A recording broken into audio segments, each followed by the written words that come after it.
And good afternoon, and welcome to Tech20 Tuesday. It's another Tuesday afternoon, and I'd like to welcome you all from around teachers from around the province who have joined us this afternoon. Glad you're able to make it.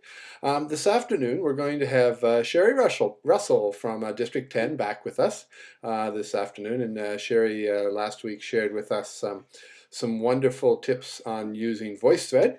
And today she's going to look at a couple of different tools, both around digital storytelling, Storybird and Storyjumper. So we might as well get right on into it. And Sherry, just hold on. I'm going to stop sharing my desktop and you can take over. And first of all, Sherry, welcome back to Tech20 Tuesday. Glad that you were able to come back and share with us again today. Thank you very much, Jeff, for having me. I'm loving Tech20 Tuesday. It's like the show where I talk to myself and you guys eavesdrop and it's all good. And just awesome. If I could just remind people that sometimes if you're playing around, and I know you probably don't mean to do this, but sometimes you inadvertently take control of the desktop. So we're going to ask that you sort of not play with your computer while you're sort of participating in this, other than if you want to open your microphone. And if you do have a question, you can either throw it up on the chat menu, which is right up in the top right-hand corner. You see a little menu bar. There's a little person there. You can click on it and it opens up a little chat menu, or you can open up your microphone and give us a shout out during the session, or at the end of it, we'll have a chance for questions. So Sherry, as I said, welcome aboard and take us on a tour of Storybird. Awesome. Will do, Jeff. Hello, everyone. Welcome to Tech20 Tuesday. I'm all the way from School District 10 in St. Stephen. The first, I guess, item that we're going to take a look at is Storybird. And the idea behind Storybird is you can use art to create stories for your kids to write on. It's pretty interesting. I'll just give you an idea. There's some different ways to sign up. So I've deliberately logged myself out so that you can see what it looks like. When you sign up, you can actually sign up as an educator. So right here, you can go regular if you want. You can go teacher or a kid under the age of 13. Kid under the age of 13 will ask for approval from another email address. So when you're building your teacher account, the username that you use, you should choose something that you want the kids to see, of course. So mine happens to be Madame Russell. And then, of course, you put in your email. It will ask you to put in your class name and school. Sometimes it'll ask you to add your school. And that's all good. Oh, someone's got a mic open. That was me. I'm going to log. That was me. Sorry, Sure. I'm going to log in as me, just so that you can see what that looks like.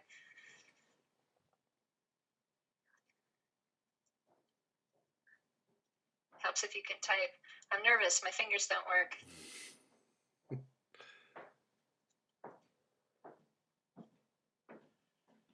All right, so this is what a teacher account looks like when you go in. I had the opportunity to put my students in. So I can go in, put them in individually. Now for me, this is a little tidbit for you. If you start to use different online platforms for your kids, it's a really good idea to stick with their same username. It will give them an initial password that they can change.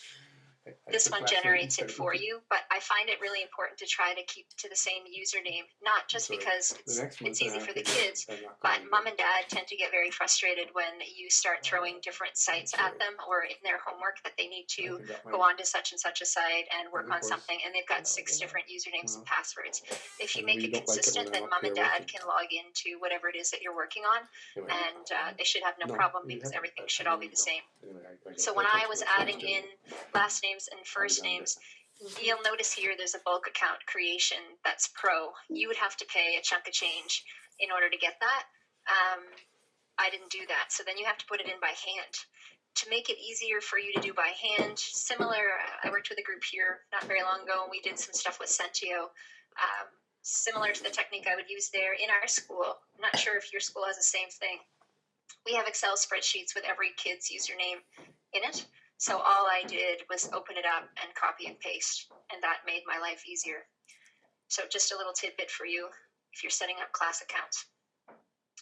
So back to what it looks like. The other cool thing I like about Storybird is you can actually generate an assignment for students if you choose to. So you can create an assignment here, and you can ask the students to do something specific. This is my description. If I wanted to, I could actually embed the Storybird. So that would be a situation like if I had a blog or a wiki, I could actually use the code and embed it. That's kind of a little more advanced step. Some of you are there, some of you are not quite there, but that's what they mean by embedding. So it's hidden inside that other platform. You can bring up a picture if you want. You can turn spell check on or off. I know my literacy friends would be happy to know that we can make kids, self-edit on their own spell check. You can choose a due date if you like. And what that does is it sends it out to the kids in your class. So then there's my first assignment. It can be found on that link. And when my kids log in with the username, their username and password, they'll actually see that. Let's see here. Do I have some questions? Okay, nope. I was getting a few bings, so I was curious. To give you an idea what it looks like when students go to create it. So Storybird is generated primarily from artists. They put in a collection of their work. So when I go to create, this is what they see. So it's the art actually inspires the story. You can see, this is a sample of the art that you see on the screen. If I want to see more, I can just click see more art. And you'll see here for $1.99, you can actually download a PDF of your book after the fact, and you get the rights to print it yourself.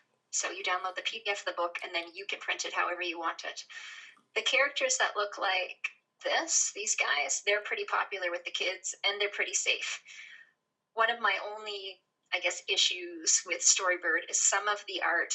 I wouldn't call it somewhat questionable, but I don't know if it would be appropriate for all ages. Okay, so right here we've got Cheers. I don't know.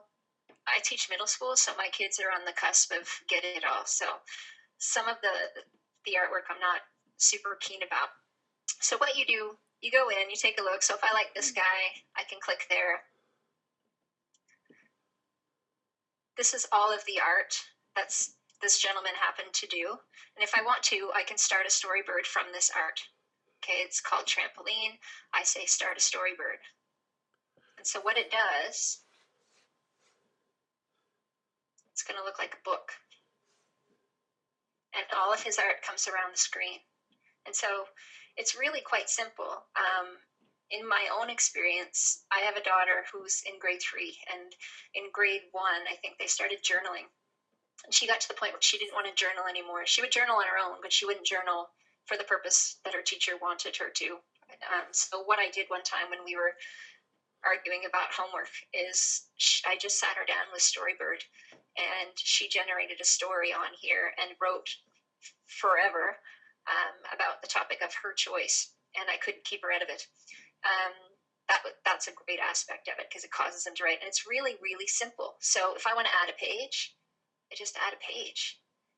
And if I want to put artwork on that page, I just pick the artwork I like. Now you kind of can spread these all out however you want.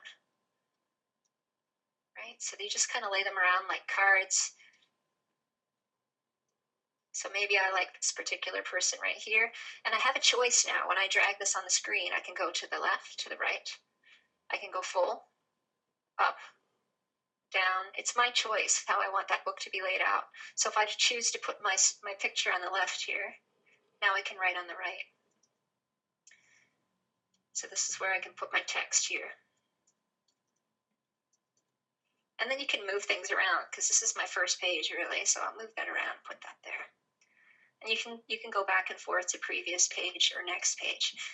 One other downfall is once I'm in here, I can't then go back to a different artist. I have to stay with this artist. These are the only images I have to choose from.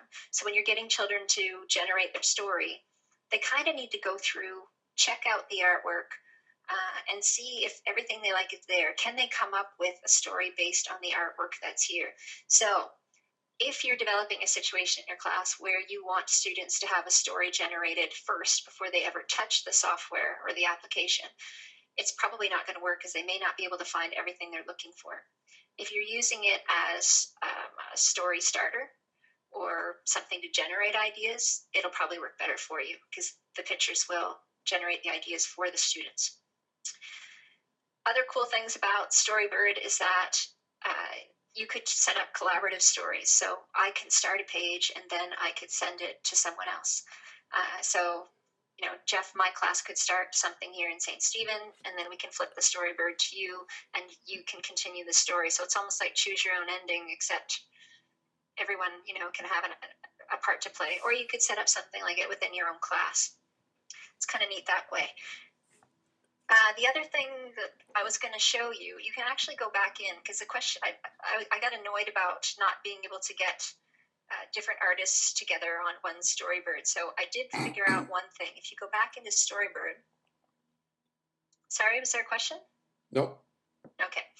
If you scroll back on your main one, so if you say create, I can see my artists on this page. But then if I scroll down, I can actually explore different themes. So there's a lot of themes here, or I can see more themes this way. And I can actually search for a theme if I choose to. So if I wanted cats, all the artwork that has to do with cats comes up here. And if I want to start a storybird with art tagged with cats, so the artist had to actually tag their own artwork, okay, then I can just click here and I'll get a plethora of artwork that all has to do with cats. But it's from different artists this time. Will I still find everything I'm looking for? Not necessarily. Sometimes the tagging I find to be very arbitrary. I don't know if it's necessarily always the artists or if it's individuals that encounter the artwork, but you can still, it is kind of cool that you can get stuff from a few different artists. So Sherry, yeah. Once the students have created the story, you said they can download it or they can embed it? Yep, or they can publish it. So as a student, when I'm finished my storybird, I can save it, or I can actually publish it. So if I publish a storybird that I've created, it goes online. And so if I wanted to send my storybird to my grandmother who lives in BC, I can send her the link. Or if my grandmother has no internet access, I can actually print the PDF. They'll charge you a small fee. Print the PDF of the storybird and then send that out as a hard copy. Cool. So, and when you look at them, so if you looked at samples online, let me see if I can show you some that are here. They look books. So you get to turn pages. It takes up your full screen and the pages turn like a book. So when you say open, it goes full screen like this. And you see the full screen book. And so, I mean, you could do some samples with kids where they actually get to see some of the ones that are already on there. Although I would say there are some that are open. Like when you set up your class, the cool thing about it is that's private. So your kids are they're writing, but it's in a safe environment. No one else out there can get a chance to see them unless you choose to make the link public. Whereas there are some stories on there that really aren't much. Like you could use them for exemplars of your class, like to show different levels of writing, what's really good and what's not so great. Other ideas I had, it's just a good idea to offer choice for your kids. So if they can't come up with something based on one particular, line or theme, it gives them some choice about what they can do. It's different ways to represent their ideas, different ways to represent their writing. So that's kind of cool. Sherry, we had a question from Diane LaRue at Fredericton High School. She wanted to know if you could put more than one image on a page. No, you can only put one image on a page, but you can put pages side by side. So if you can see kind of right here, you could put two images side by side, two pages side by side, so they're laying sort of flat. But no, you can only put one image on a page. When you drag the next image on, the first one gets kicked off. So there's only really one space there. And Al Steves was one, good old Al. He wants to know if you can print into a PDF using Cute PDF Acrobat or to Smart Notebook. I'm not 100% certain because I haven't printed one out before that way, but when I went to, let's go back to the main page. It says download your stories for just $1.99. I know you can download it. It'll go into your iPad, and I think it's, let's see what it says here. Printed stories or PDF. Yeah, it doesn't tell me much more about it, but I assume it's a standard PDF that you can open anywhere you could open a PDF. The iPad copy looks pretty cool. So, Um, so Sherry, yeah. we've got like 4 minutes left, Okay. and I know that you wanted to also share with us a story jumper, which is one that I know, a little bit more excited about. Yeah. I don't know if I'll have enough time, but Well, take us if you there get and the tease. chance, You can tease us. okay. Well, Story Jumper is cool because it gives kids more choice. It generates the same way. I like it because you can set up classes the same way, and it even gives you like if you go into the help at the very beginning, you can print out the step-by-step process involved in adding kids to your class and getting your classes started. Really awesome that way. It also will allow you to hit the print button, and it will print out a letter for each one of your students to take home with them, saying your child is involved in using Story Jumper in their class. Here's their username and password. Da da da da da. And you can edit that. So it comes out as a Word document. So you can edit it before you send it out. So you can preface it with the project you're working on. So that's all cool. I'm not going to let you take over. Sorry. When you do Story Jumper, the cool thing I like about it is you get 4 different options. You get props, you get scenes, you get photos, and you get text. So for props, all of these things are props. And if I want to see more, I click on more. There's some really awesome sample stories, and when you look at them, you realize that the graphics are actually completely generated by the author. So you can put eyes on a cup if you choose, or you can animate inanimate objects. So that's all cool, and you can search through the search mechanism here. So if I wanted to look for trees, I could look for trees or whatever I wanted. All the trees will come up, and you just say which one you like. Christmas is always good. And then I say done. And so now whatever I used last will come here. Once you bring the graphic in, you can do whatever you want with it. You can move it up or down. You can actually layer them. So like kids will have pictures of faces coming through windows of school buses, and they're all different bits and pieces. So that's all really cool. The scenes are like your backdrops. You just drag and drop those. Photos usually come from your machine. You can get them and you can add them so that they're like, I could add Zal's face, for example, to a graphic body. And that would be my main character throughout the book. So I could have a real picture of the face, but a graphic body. And then the last part is text, and there's all different text boxes to use. The only thing I would watch out for is the kids are drawn to these fancy ones, and it will only accept so much text. Like it's kind of strange because it goes way across the screen. And so you have to teach kids to type as much as they want and then hit enter, and then it will scroll down and they can make their text that way. But I really, really like this one. I will tell you, because I got 1 minute left, 2 things to watch out for. Number 1, you cannot do the cover until you've generated 2 or 3 pages of your book. You can't start with your cover. Because it actually draws the cover from one of your first pages. And the other thing I will warn you about is some of your menu down here will become unavailable to students on the netbooks because of their system tray and toolbar and all that down here. So there's one of 2 things you can do. You can teach your kids how to zoom their screen. So if they have a little cog on theirs, and they can go to view and zoom. But I've also taught my kids how to use Control and plus and Control minus to change the size of the screen they're looking at, and that way they can access all of the commands. Some of the students actually choose to move this whole toolbar at the bottom to the side of their screen to help them out. But I'm hitting 4 o'clock now, Jeff, and that's the speed reader version of Story Jumper. Might have to touch on that one a little bit more again on another day. Excellent. And just a reminder, when we look at these here at Tech 20 Tuesday, all we're looking for is to sort of give a really brief overview. There are technology mentors around the province. There's a couple of them in the room today. Al's here, Sherry's one of them, Tim Lukey from District 8 in St. John is here. So there's a few of us around, and I would encourage you, if any of this interests you and you're looking for a little bit of help, give them a call and they'll come, or ask a kid, but give a technology mentor a call and get them to come and give you a little lesson and help you figure it out if you're not one of those people who likes to play a whole lot.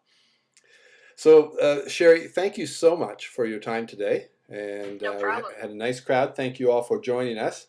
Next week, excited, Tim Lukey from St. John is going to be joining us, and Tim's going to take a look at Google SketchUp. So we're going to take a little shift away from the web-based tools for a bit and start looking at a couple of other things. And so next week we're starting with Google SketchUp, and we're excited to have Tim join us as the guest host and show us all about that. If you do have any questions, we'll be around for a few minutes, and so you can either open your microphone or send us a text message. And I'm Cheryl Russell in District 10. There are two Cheryl Russells. Cheryl Russell in the Miramichi has gotten a couple of my emails the last couple of days, so it's reminded me that if you're looking for me and you want to drop me a line, it's CherylD.Russell. There you go. At nb.ca. So thank you so much again for having me, Jeff. I hope everyone got a little bit that they can take with them. I think that you were a hit. Thank you. So thank you all for joining us, and we will see you all again next week. As I said, we'll be around here for a few minutes. If you do have a question, we will